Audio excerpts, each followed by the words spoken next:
राजनीतिक, सामाजिक सरोकार से भरपूर देश प्रदेश की हर छोटी बड़ी खबरों से करेंगे आपको रूबरू।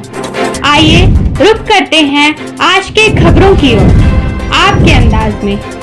ताज़ा अपडेट के लिए चैनल को सब्सक्राइब, शेयर करें और बेल आइकन दबाना ना भूलें।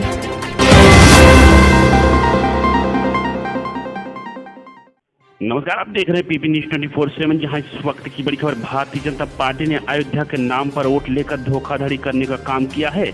एनकाउंटर के नाम पर ब्राह्मण समाज के मजबूत लोगों को मारा जा रहा है। पूरे प्रदेश में एक घटनाओं से पता चलता है कि ब्राह्मणों से कितना नफरत या बीजेपी की सरकार करती है।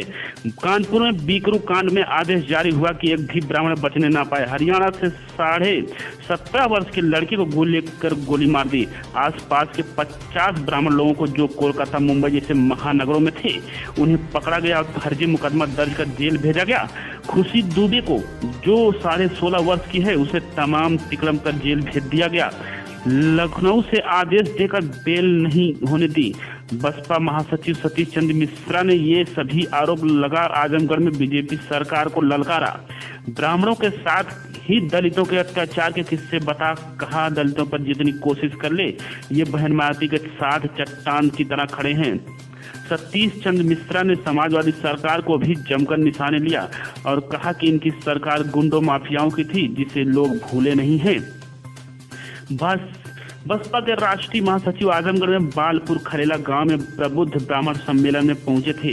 ब्राह्मण समाज को एकजुट करने के उद्देश्य से बसपा के चलाए जा रहे प्रबुद्ध जन सम्मेलन कार्यक्रम का आयोजन राष्ट्रीय महासचिव सतीश चंद्र मिश्रा की अगुवाई में किया जा रहा है, जिसकी कड़ी में आजमगढ़ जनपद में 34वां सम्मेलन का आयोजन किया गया, जिसके मुख्य अतिथि सतीश चंद्र मिश्र हैं। इस दौरान जनपद में उनका कार्यकर्ताओं ने भव्य स्वागत किया।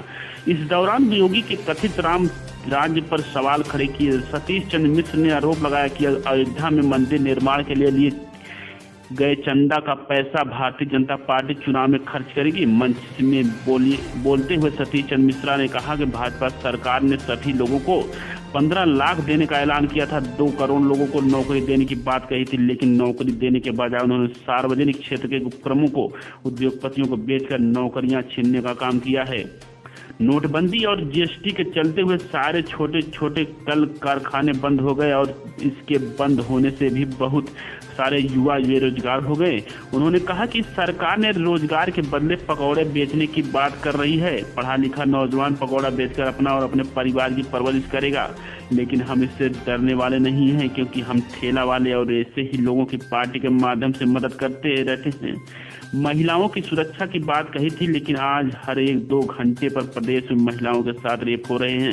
अंतर्राष्ट्रीय मीडिया जगत में भी यहाँ की घटनाओं का जिक्र हो रहा है। किसानों की आय दोगुनी करने की बात कही थी, लेकिन दोगुना करने की तो बात छोड़िए, उन्हें शून्य पर लाकर खड़ा कर दिया।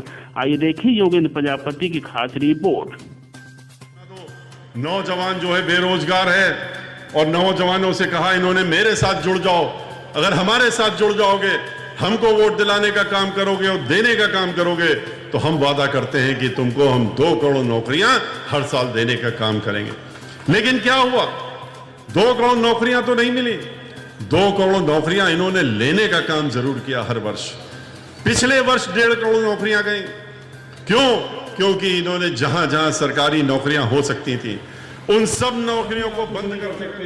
आप एक भी सीट नहीं जीत सकते जब तक कि आप 30% के ऊपर नहीं पहुंचते हैं, तो आप सीट जीतने का ख्वाब नहीं देख सकते। इसलिए आप 23% जो दलित समाज, ब्राह्मण समाज का एक व्यापारी, जो कि बहुत मजबूत किस्म का ब्राह्मण समाज का व्यक्ति था, गरीबों के लिए काम करता था, ब्राह्मणों के लिए काम करते थे और पैसा लगाते थे, अपना जो कमाते थे उसमें से आधा पैसा वो समाज के ऊपर और सब समाज के ऊपर लगाते थे। उससे नाराज हो गए कि तुम ये काम क्यों करते हो, जो तुम्हें इस तरह से लोगों का भड़काने का काम करते हो। माला के साथ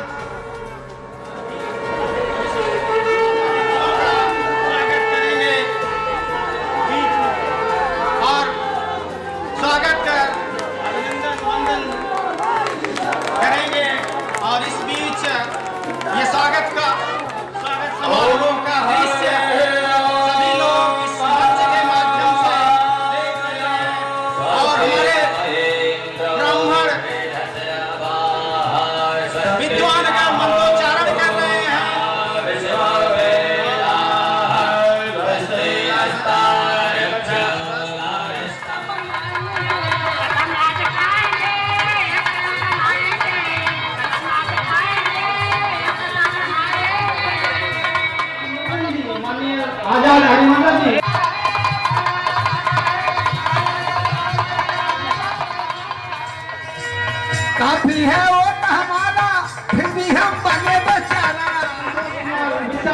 भी जब सम्मेलन चल रहा है उसके आयोजन पानी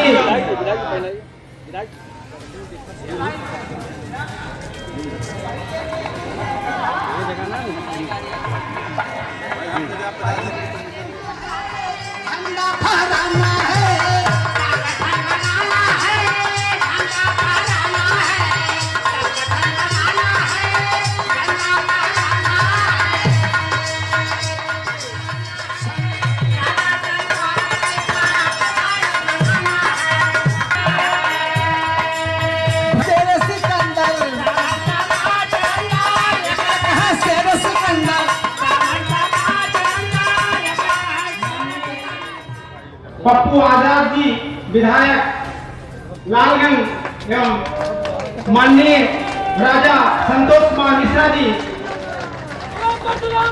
स्मृति चिन्ह प्रदान करते हुए माननीय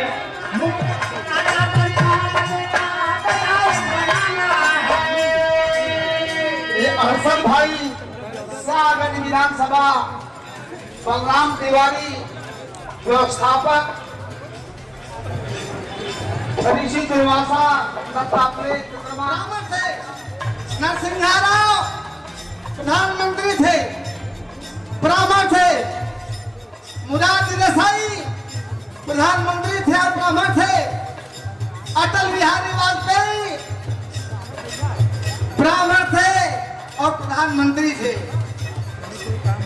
मंगल पांडे, चित्तू पांडे, गोपाल कृष्ण गोखले, आचार्य नरेंद्र देव, विनोबा भावे,